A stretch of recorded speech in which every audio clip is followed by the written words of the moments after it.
함께 말씀 나누는 시간 가질 텐데요. 오늘은 주일학교 자녀들과 함께 예배합니다. 그래서 우리 주일학교 자녀들은 화면 보시면서 설교 내용이 스크립트니까는 화면 보시면서 같이 하나님의 말씀 좀 나누도록 하겠습니다.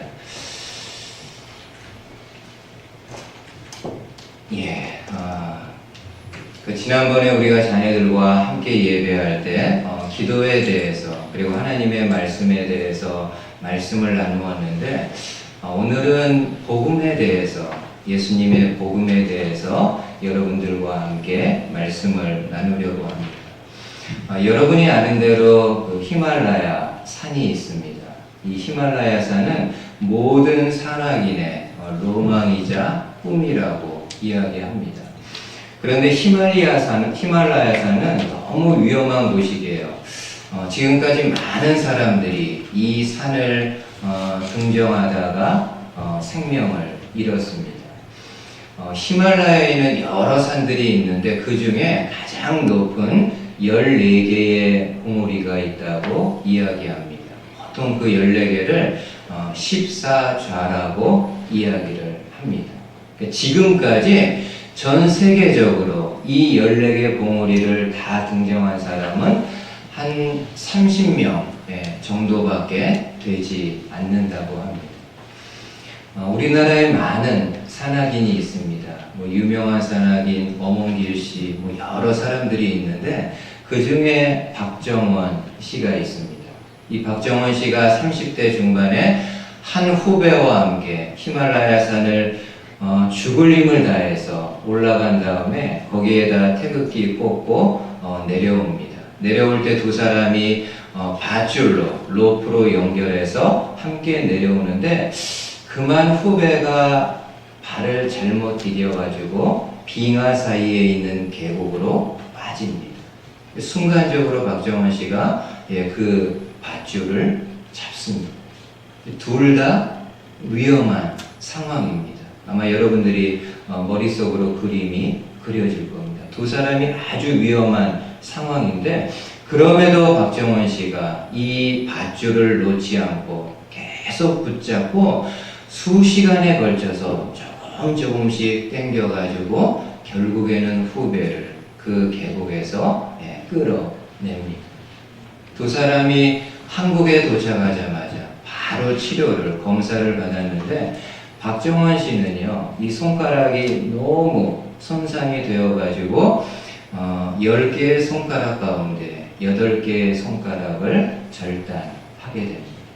그러니까 박정원 씨는 후배의 생명을 살리기 위해서 본인의 손가락을 희생하게 됩니다.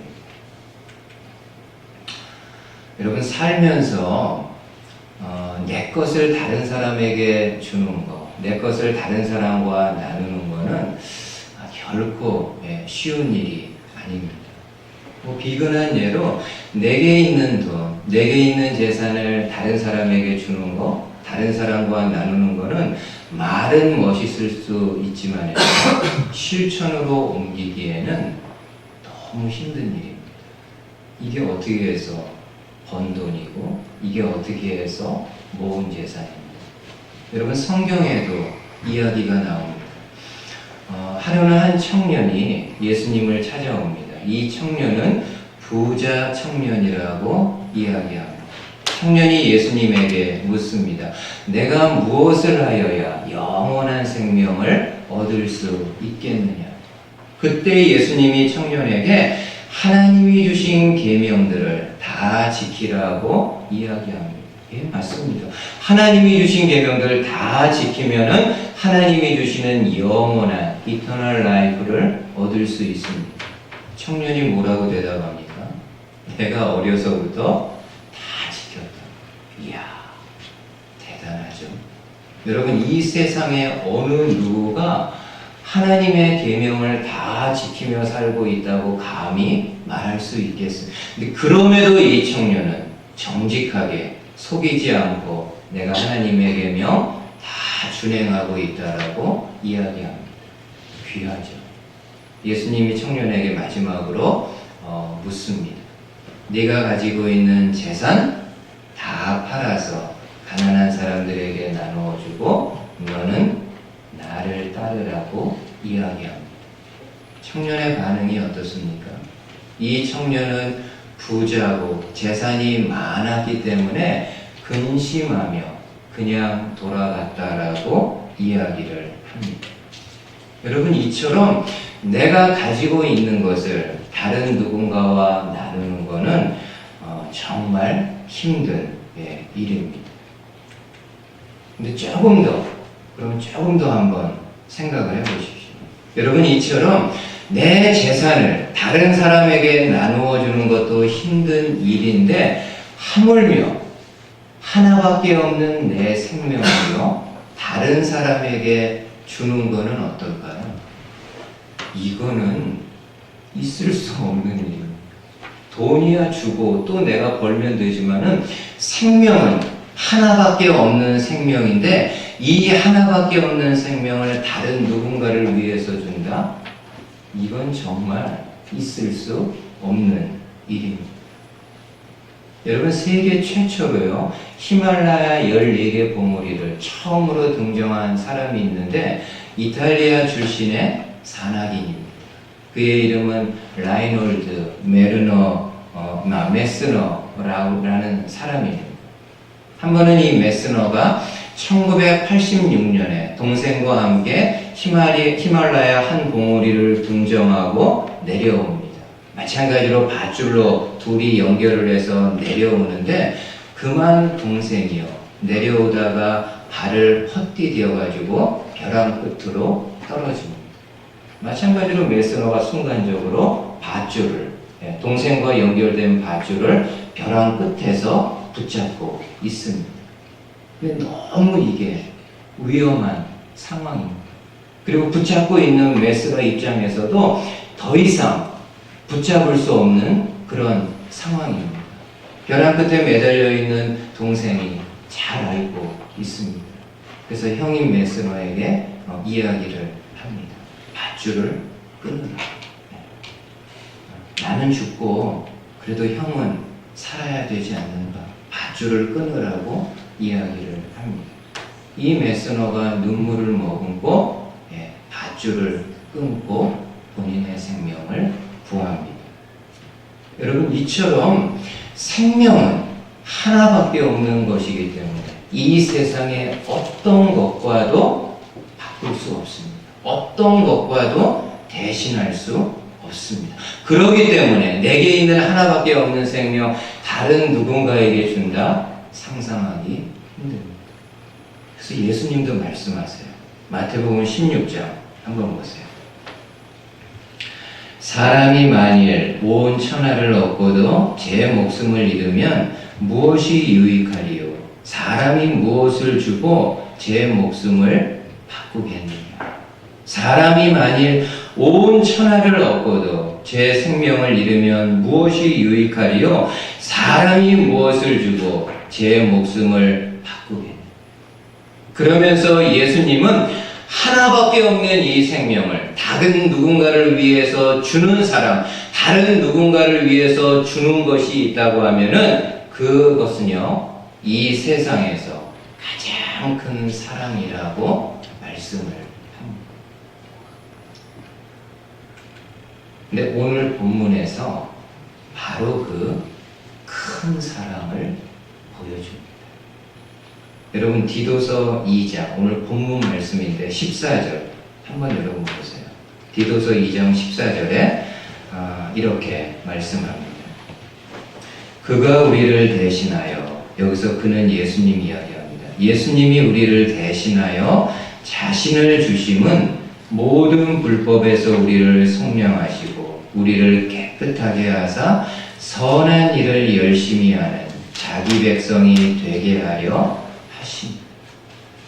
여러분, 이 말씀에 보면은 예수님은 우리에게 무언가를 주신 것이 있다고 하는데 무엇을 주셨다고 말씀하나요? 돈, 명예, 성공, 자동차, 좋은 집들? 아니요. 당신 자신을 주셨다. 다시 말해서 예수님은 하나밖에 없는 당신의 생명을 우리에게, 저와 여러분들에게 아낌없이 주셨다라고 이야기를 합니다. 그러면 여러분, 예수님은 생명이 하나가 아니라 둘이고 셋이고 모덴이었기 때문인가요? 아니요. 예수님은 하나님이시지만 이 땅에 오실 때 인간의 몸을 가지고 오셨기 때문에 우리와 같이 하나밖에 생명이 없었습니다.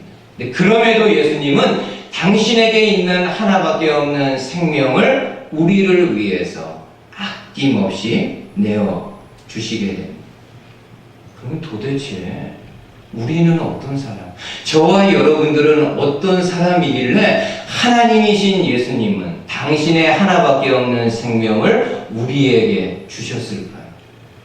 우리가 정말 그 예수님의 생명을 받을 수 있는 자격이 있고 그 예수님의 생명을 받을 수 있는 가치가 있는 사람일까요? 그렇기 때문에 예수님이 나에게 생명 주셨을까요? 아니요. Never. 절대 그렇지 않습니다. 여러분, 바울은 로마서에서 우리가 어떤 인간, 우리가 어떤 존재라는 것을 이렇게 말씀해 줍니다. 한번 보세요. 하이라이트 된 거 여러분들이 잘 보세요. 로마서 5장 6절에 이렇게 말씀합니다. 우리가 아직 연약할 때에 기약대로 그리스도께서 경건치 않은 자를 위하여 죽으셨다. 예수님이 의인을 위해 죽으신 게 아니라 경건치 않은 자를 위하여 죽으셨다. 8절에요. 우리가 아직 죄인 되었을 때에 그리스도께서 우리를 위하여 죽으셨다. 우리가 여전히 죄인일 때. 10절에 우리가 원수 되었을 때에 그 아들의 죽으심. 예수님이 언제 우리를 위해 죽으셨다고요? 우리가 하나님의 원수였을 때. 지금 로마서는 본래 우리가, 저와 여러분들이 어떤 사람인가를 말씀을 합니다. ungodly, 경건치 않은 사람들이다. sinner, 죄인들이다.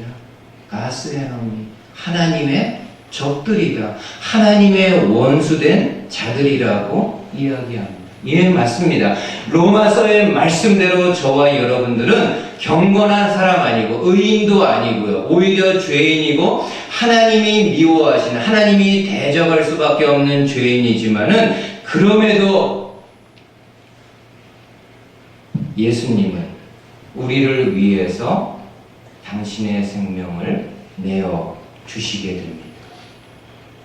솔직히 여러분, 예수님이 나 같은 사람 위해서 죽으실 필요 없죠. 그냥 우리는 우리의 죄로 인해 영원한 형벌을 받아서 지옥에 가면 그만인 사람이고 그거에 대해서 더 이상 불평할 수 없는 그런 사람입니다. 근데 그럼에도 하나님은 당신의 독생자 예수님을 이 땅에 보내셨고 예수님은 세상 모든 사람들의 죄를 대신해서 십자가에서 죽으셨습니다. 이것이 바로 하나님의 사랑, 예수님의 사랑, 그리고 이것이 복음입니다. 복된 소식. 하나님이 죄인인 나를 대신해서 죽으셨다. 이것이야말로 가장 기쁜 복된 복음의 소식입니다. 한 미국 선교사가요, 옛날 일입니다. 미국 선교사가 중국에서 선교할 때 그 지역에 전염병이 돌아서 많은 중국인들이 죽습니다. 선교사가 안타까운 마음에 이게 백신이 있어야 되는데 면역체를 만들어야 되는데 할 방법이 없으니까는 이 전염병의 병균을 어렵게 얻어가지고 유리병에 담습니다. 그리고 면역체를, 백신을 만들기 위해서 급히 미국으로 옵니다. 샌프란시스코에 도착을 했는데 그 샌프란시스코에 있는 검역관들이 모든 사람들의 몸과 소지품을 다 검사 당연히 하죠. 이 선교사가 그 병균을 숨길 수가 없으니까는 어떻게 합니까? 유리병에 있는 그 전염병의 병균을 본인이 그냥 마셔버립니다. 그 병균을 마시니까는 열이 점점 오르면서 몸이 뒤틀리죠. 급히 병원으로 이송이 되었습니다. 이 선교사가 병원에 도착하자마자 숨이 넘어가는 그 순간인데도 의사에게 부탁을 합니다.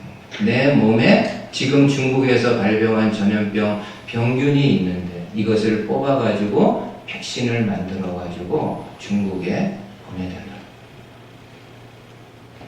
여러분, 이 선교사는 자신의 몸을 희생함으로요 전염병에 걸린 많은 중국 사람들을 구해내게 됩니다. 마찬가지로 하나님은요 예수님을 이 세상에 보내셨습니다. 이 세상이 아무 죄도 없고 에덴과도 같은 낙원이었기 때문에 아니에요. 하나님이 예수님을 보낼 때 이 세상은 죄가 가득하고 죄가 관영한 세상이었습니다. 이 땅에 오신 예수님은 죄의 병균을 친히 당신 몸에 가지시고 그 죄의 병균을 짊어지고 십자가에서 세상 모든 사람들의 죄를 대신해 죽으시게 됩니다. 그리고 누구든지 어느 누구든지 이 예수님을 믿는 사람마다 사망에서 생명으로 옮겨집니다. 누구든지 이 예수 그리스도를 믿음으로 영접하는 사람마다 더 이상 죄의 종이 아닌 하나님의 자녀로 살아가게 됩니다. 이것이 바로 여러분 복음입니다. 내가 돈을 많이 버는 거, 좋은 잡을 갖는 거, 좋은 집을 갖는 거 다 귀한 소식들이긴 하지만 가장 복된 blessed news는 예수님이 우리 죄를 위해서 죽으셨고 그 예수님을 믿는 사람마다 하나님의 자녀가 된다라는 사실입니다. 이 복음을 우리 부모님들, 우리 자녀들이 함께 공유하고 함께 영접할 수 있는 저와 여러분들 되실 수 있기를 주님의 말씀으로 축복을 드립니다. 두 번째로 또 하나요. 정말 중요한 복음이 있습니다. 아까 보았던 디도서 2장 14절 한 번만 더 볼게요. 14절 그가 우리를 대신하여 자신을 주심은 모든 불법에서 우리를 성령하시고 우리를 깨끗하게 하사 선한 일을 열심히 하는 자기 백성이 되게 하려 하십니다. 여러분, 이 말씀 하반절에 보면은 예수님이 우리를 대신해 죽으신 이유를 무엇이라고 말씀하나요? 예수님이 우리를 위해 대신 죽으신 이유는 선한 일을 열심히 하는 자기 백성 되게 하려 하심이라고 말씀합니다.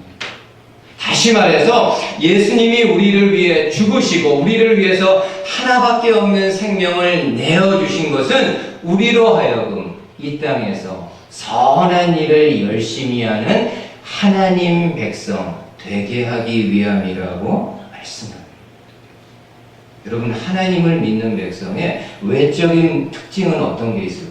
내가 하나님을 믿는 것, 예수 그리스도를 믿는다라는 외적인 에비던스 어떤 게 있을까요? 그것은 바로요 선한 마음을 가지고 선한 모습으로 살아가는 것. 이것이 복음의 또 다른 중요한 측면입니다. 여러분, 참된 복음은 우리가 예수님을 믿어 구원에 이를 뿐, 구원을 얻을 뿐 아니라 그 복음에 예수님의 말씀에 합당한 삶을 살아가는 것이 참된 복음의 모습입니다. 마지막으로 한번 좀 이분을 소개할게요. 오늘 제가 자녀들하고 예배하기 때문에 좀 이해를 좀 다른 때보다 좀 많이 듭니다. 1995년에요. 86세의 연세로 죽으신 장기려 박사가 있습니다. 이 장기려 박사는요, 죽을 때까지 부산에 있는 복음병원의 원장으로 가난한 사람들, 그 다음에 소외받는 사람들을 예수님의 마음으로 치료했던 의사입니다. 이 장기려 박사는 한평생 의사로 있으면서 하나님과 사람들 앞에서 아무리 가난하고 돈 없는 사람들이라 할지라도 그들 앞에서 선한 양심을 잃어버리지 않게 정말 노력했던 그런 분입니다. 크리스찬으로서. 한 번은 장기려 박사가 제자와 수술실에서 한 청년을 수술을 합니다. 아무리 뛰어난 의술이 있는 의사지만 실수할 수 있잖아요. 장기려 박사가 그 청년을 수술하는 가운데 그만 실수로요. 그 청년의 중요한 척추 하나를 끊게 됩니다. 이 청년은 나머지 여생을 이 불구로 그대로 살아갈 수밖에 없는 그런 상황입니다. 수술 다 끝났습니다. 장기려 박사가 초조하게 기다리고 있는 가족들을 만나서 이야기를 하죠. 요새 의사들 같으면 어떨까요? 아마 이런 얘기 하지도 않고 자기가 잘못한 거 이야기 안 할 겁니다. 근데 장기려 박사는 그 가족들에게 자신의 잘못을 이야기하고 진심으로 용서를 구합니다. 내 실수로 수술이 잘못됐다. 그리고 당신의 아들이 나머지 여생을 좀 장애를 가지고 살 수밖에 없을 거라고 하면서 진심으로 용서를 구합니다. 그리고 말로만 이렇게 용서를 구한 게 아니라 약속을 합니다. 가족들에게. 내가 이 청년의 생활비를, 이 청년이 살아있는 동안 생활비를 본인이 대겠다라고 약속을 합니다. 그리고 정말 그 약속대로요, 장기려 박사가 이 청년의 생활비를 댑니다. 병원 돈으로 댄 게 아니고요, 본인 돈으로. 본인이 받는 월급에서 이 청년을 위한 생활비를 죽을 때까지 댑니다. 그리고 죽고 나서도 이 청년이 계속해서 생활비를 받을 수 있도록 모든 조치를 해놓습니다. 나중에 이 제자가 장기려 박사 뒤를 이어서 보건병원의 원장이 되었습니다. 하루는 병원에서 일하다가 이 청년을, 불구가 된 이 청년을 만나게 됩니다. 그 청년에게 차 마시면서 이런저런 얘기하다가 물어봅니다. 장기려 박사가 원망스럽지 않는가요? 당신이 이렇게 불구로 살아가는 거 장기려 박사가 수술을 잘못해서 때문인데 장기려 박사가 원망스럽지 않느냐라고 물어봅니다. 그때 청년이요 이렇게 대답했다고 합니다. 나는 비록 예수님을 믿지 않지만, 교회는 다니지 않지만은 장기려 박사를 가장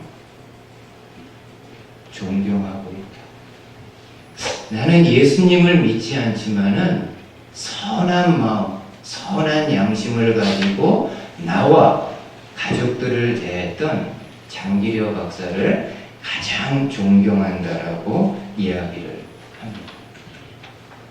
여러분, 저와 여러분들은 어떻습니까? 우리는 선한 마음을 가지고 살아가고 있습니다. 특별히 예수님을 믿는 성도로서, 예수님을 믿는 자녀들로서 선한 마음을 가지고 살아가나요? 선한 마음으로 내 가족들, 내 주변에 있는 사람들 대합니까? 선한 마음을 가지고 내가 일하는 일터에서 성실하게, 내가 공부하는 학교에서 열심으로 공부하고 있습니다. 선한 마음을 가지고 주님의 몸된 교회를 이것저것 따지지 않고 섬기고 있습니다. 부족하지만 저와 여러분들이 이 땅에서 선한 마음과 선한 모습을 가지고 살아가려고 노력할 때 믿지 않는 사람들은 우리의 그 선한 모습을 통해서 예수 그리스도의 모습을 볼 수가 있습니다. 그래서 예수님이요 산상설교에서 이런 말씀을 하셨습니다. 마지막으로 한번 보세요. 마태복음 5장 16절에 이같이 너희 빛이 사람 앞에 비치게 하여 그들로 너희 착한 행실을 보고 하늘에 계신 너희 아버지께 영광을 돌리게 하라. 이같이 너희 빛이, 너희 착한 행실이 사람 앞에 비추게 하여 믿지 않는 그들로 너희 착한 행실을 보고 하늘에 계신 너희 아버지께 영광을 돌리게 하라. 이것이 복음입니다. 지금 우리 썬데이 스쿨 자녀들하고 함께 예배하고 있는데 한번 저를 좀 보세요. 요 스크린, nothing screen. Look at me. Just a second. As a pastor, I want to tell our children something. I want you guys to be like this kind of person. It's all good.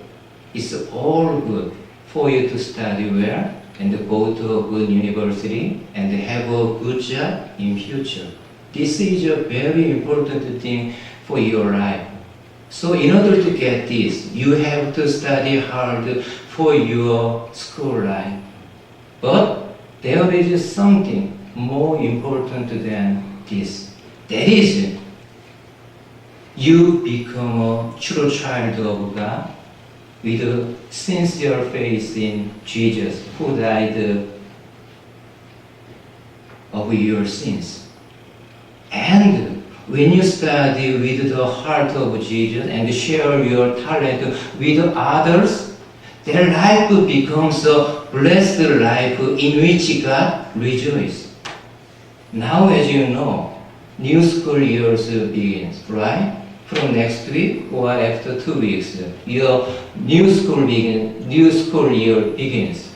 So I hope that, I pray that when you study, you will study not to make more money later, not to prepare to share Jesus' love with others. 이것이 여러분 복음입니다. I bless you to be like this Christian. 그리고 이런 부모님들 계실 수 있기를 주님의 말씀으로 축복을 드립니다. 아멘.